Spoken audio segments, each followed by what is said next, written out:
Picture this. A worker is on the floor. An ambulance is outside. Supervisors are arguing. One person says, "It's his fault. He made a bad decision." Someone else says, "No, this place was never safe to begin with." And suddenly the accident turns into a blame game. Was it an unsafe act or an unsafe condition? Because how you answer that question determines whether the next person gets hurt too. Welcome back to HSEstudy. Today, we're breaking down the real relationship between unsafe act versus unsafe condition and showing you why one almost always triggers the other. Understanding the difference isn't just academic. It's one of the most effective ways to stop injuries before they happen. For decades, old safety theories like Heinrich's Law claimed that 88% of accidents were caused by unsafe acts, placing the blame almost entirely on human error. But modern safety science tells us that number is misleading. Today, we're going to settle that debate once and for all. First, let's look at the unsafe condition. Think of this as the silent trap. An unsafe condition is a hazard in the physical environment. It exists whether workers are present or not. It is the frayed wire waiting to spark. It is the missing guard on a spinning saw blade. It is the oil spill on the concrete that hasn't been cleaned up.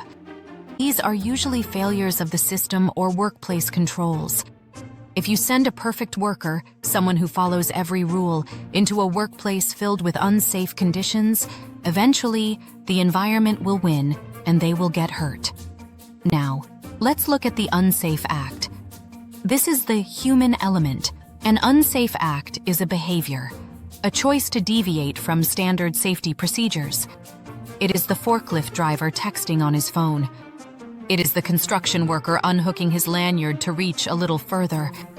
It is the mechanic using a screwdriver as a chisel to save time. Unsafe acts are active failures, the moments when a worker, often rushing or fatigued, bypasses a control. That's where the difference between unsafe act versus unsafe condition becomes clear. But here is where the line blurs. In the real world, you rarely see a clean split. They are usually tangled together. Let's look at a scenario. Imagine a worker, Sarah. She stands on a swivel chair to change a light bulb, falls, and breaks her wrist. On the surface, this is a classic unsafe act. She shouldn't have stood on a chair. She should have used a ladder. Case closed, right? But dig deeper. Why did she stand on the chair? Maybe there was no ladder available in the building. That is an unsafe condition. Maybe the lights were so dim she couldn't see her work. Another unsafe condition. Maybe her supervisor told her to get it done right now or face a penalty. That is a system failure and organizational pressure. Suddenly, her choice doesn't look like much of a choice at all. This is the critical lesson for every safety professional. Unsafe conditions often breed unsafe acts. If you leave a machine unguarded, eventually a worker will reach in. If you don't provide proper tools, workers will improvise. If you have a culture of rushing, workers will cut corners.